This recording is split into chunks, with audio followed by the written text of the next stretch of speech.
Assalamualaikum warahmatullahi wabarakatuh.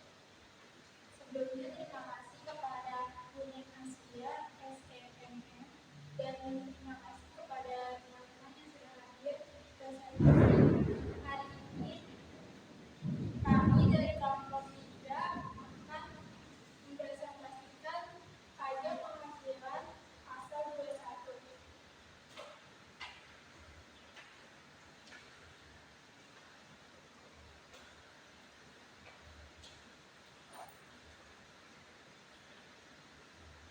Yang pertama,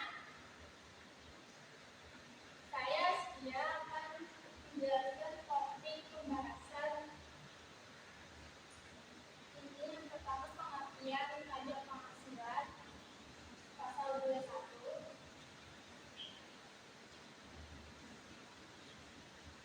Pajak penghasilan pasal 21 adalah pajak atas penghasilan berupa gaji, upah, honorium, tunjangan, dan pembayaran lain dengan nama dan dalam bentuk apapun sehubungan dengan kerjaan atau jabatan, jasa, dan kegiatan yang dilakukan oleh orang pribadi subjek pajak dalam negeri sebagaimana dimaksud dalam pasal 21 Undang-Undang Pajak Penghasilan. Pembayar PPh atau subjek pajak disebut juga sebagai wajib pajak dan hal yang dikenalkan sebagai objek pajak.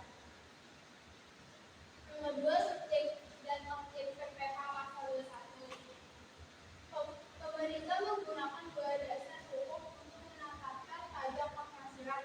Pertama adalah Undang-Undang Nomor 36 Tahun 2008 tentang pajak penghasilan lalu yang kedua adalah Peraturan Menteri Keuangan Nomor 215 PMK Nomor 3 Tahun 2008 tentang penetapan organisasi internasional dan pejabat perwakilan organisasi internasional yang tidak termasuk subjek pajak penghasilan. Adapun kategori subjek yang dikenakan PPh 21 ini seperti pegawai, bukan pegawai, penerima pensiun maupun pesangon, anggota dewan komisaris, mantan pekerja, dan peserta kegiatan. Subjek pajak penghasilan terbagi menjadi 4 jenis, namun setiap jenisnya masih terbagi menjadi 2, yakni dalam negeri dan luar negeri. Subjek pajak penghasilan orang pribadi, subjek PPh dalam negeri, dan subjek PPh luar negeri. Subjek pajak penghasilan badan, subjek PPh badan dalam negeri, dan subjek pajak penghasilan badan luar negeri. Subjek pajak penghasilan warisan, subjek pajak penghasilan badan usaha tetap.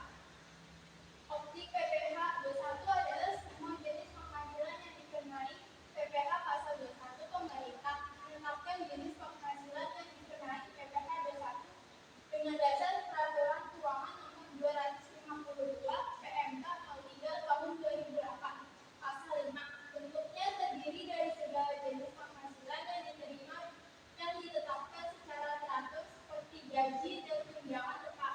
Selain itu, penghasilan pegawai yang tidak teratur seperti tunjangan hari raya, keagamaan, dan bonus merupakan penghasilan PPh 21. Begitu pula dengan tunjangan pajak karyawan yang diberikan perusahaan. Objek PPh pasal 21 menurut Buku Nomor 36 Tahun 2008 Republik Indonesia, yaitu yang pertama, penggantian atau imbalan berkenaan dengan pekerjaan atau jasa yang diterima atau diperoleh termasuk gaji, upah, tunjangan, honorium, komisi, bonus, gratifikasi, uang pensiun, atau imbalan dalam bentuk lain. Yang kedua,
Badan lain yang membayarkan uang pensiun.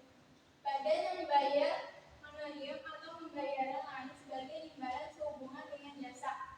Yang kelima, penyelenggaraan kegiatan yang melakukan pembayaran sehubung dengan pelaksanaan suatu kegiatan. Penghasilan yang dipotong PPh pasal 21 menurut peraturan Dirjen Pajak PR 16 PJ tahun 2016 pasal 5 ayat 1 dan 2 yang dipotong PPh pasal 21. Yang pertama, penghasilan yang diterima atau diperoleh pegawai tetap, baik berupa penghasilan yang bersifat teratur maupun tidak teratur. Yang kedua, penghasilan yang diterima atau diperoleh penerima pensiun. Yang ketiga, penghasilan berupa uang pesangon, uang manfaat pensiun, tunjangan hari tua, atau jaminan hari tua. Yang keempat, penghasilan pegawai tidak tetap atau tenaga kerja lepas berupa upah dan lain-lain. Dilanjut dengan rekan Adinda demikian. Selanjutnya ada penghasilan yang tidak dipotong PPh pasal 21. Menurut peraturan Dirjen Pajak par 16 garis miring PJ garis miring 2016 pasal 3 menerima penghasilan yang dipotong PPh pasal 21 yaitu pertama pegawai, yang kedua penerima uang pesangon, pensiun atau uang manfaat pensiun, tunjangan hari tua atau jaminan hari tua termasuk ahli warisnya. Yang ketiga, bukan pegawai yang menerima atau memperoleh penghasilan sehubungan dengan pemberian jasa. Yang keempat, anggota Dewan Komisaris atau Dewan Pengawas yang tidak merangkap sebagai pegawai tetap pada perusahaan yang sama. Yang kelima, mantan pegawai yang mana peserta kegiatan yang menerima atau memperoleh penghasilan sehubungan dengan keikutsertaannya dalam suatu kegiatan.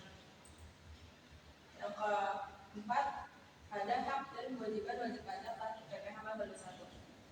Hak-hak PPh pasal 21. Yang pertama, wajib pajak berhak meminta bukti potongan PPh pasal 21 kepada pemotong pajak.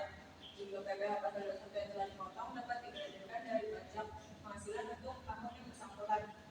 Wajib pajak berhak mengajukan surat keberatan kepada Direktur Jenderal Pajak jika PPh pasal 21 yang dipotong oleh pemotong pajak tidak sesuai dengan peraturan yang berlaku dalam jangka waktu 3 bulan sejak tanggal pemotongan. Dan terakhir, wajib pajak berhak mengajukan banding kepada Badan Peradilan Pajak dalam jangka waktu 3 bulan sejak diterbitkannya surat keputusan Direktur Jenderal Pajak yang berhubungan dengan keberatannya.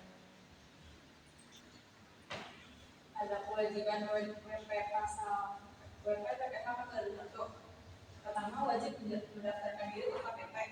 Yang kedua, pegawai menerima pensiun berkala dan bukan pegawai tertentu wajib membuat surat pernyataan yang berisi jumlah tanggungan keluarga pada awal tahun kalender atau pada saat menjadi subjek pajak dalam negeri. Yang ketiga, wajib menyerahkan surat pernyataan tanggungan keluarga kepada pemotong pajak pada saat mulai bekerja atau mulai pensiun. Yang kelima, komponen atau elemen dalam penghitungan PPh pasal 21. Yang pertama ada tunjangan. Dalam penghitungan PPh 21, karyawan semua tunjangan tersebut harus dijumlahkan terlebih dahulu dengan gaji pokok setiap bulannya. Dari jumlah total tersebut akan menjadi gaji pokok atau penghasilan berupa karyawan. Yang kedua, biaya jabatan. Direktur Jenderal Pajak menetapkan persentase biaya jabatan adalah 5% dari penghasilan bruto dalam setahun.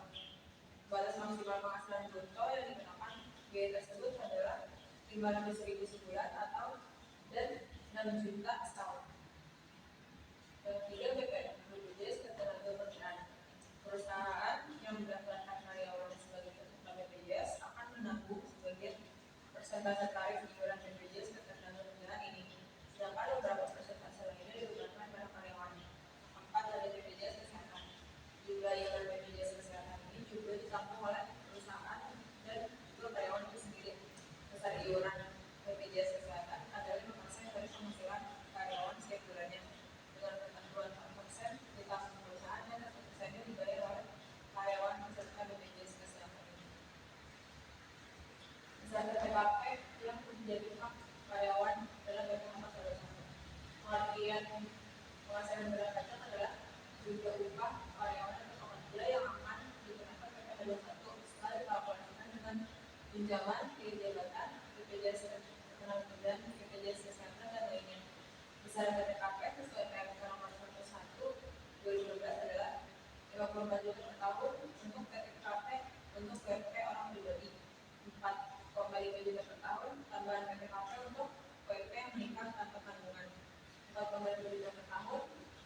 tambahan PTKP untuk sekeluarga, saudara, atau anak yang menjadi tanggungan.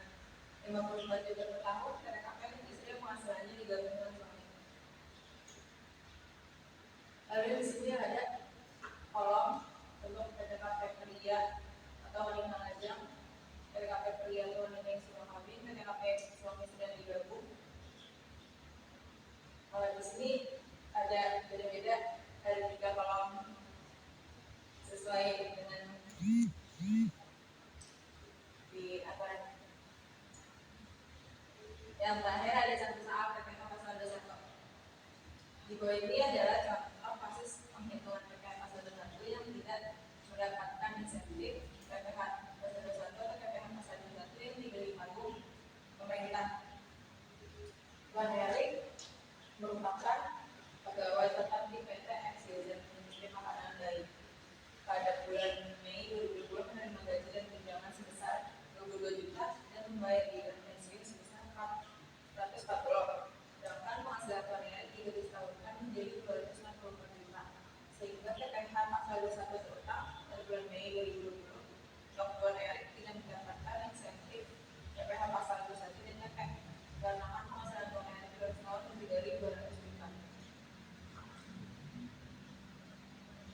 Penghitungan PPh pasal 21 tentang Tuan Erik di bulan Mei adalah yang pertama ada gaji dan tunjangan, lalu biaya jabatan dan iuran pensiun ditambah, setelah ditambah lalu dikurang dengan gaji dan tunjangan yaitu 22 juta dikurang 940 dan dijumlah menjadi 22 juta 940 itu untuk penghasilan neto sebulan.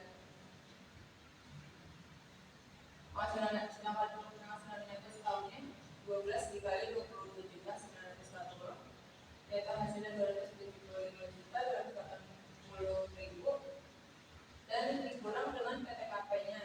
Tadi dia PTKP-nya itu K-0, jadi jumlahnya 58 juta 500 dikurang dengan penghasilan per setahun yang tadi jumlahnya jadi 333 juta 980 ribu itu untuk PKP setahunnya. Lalu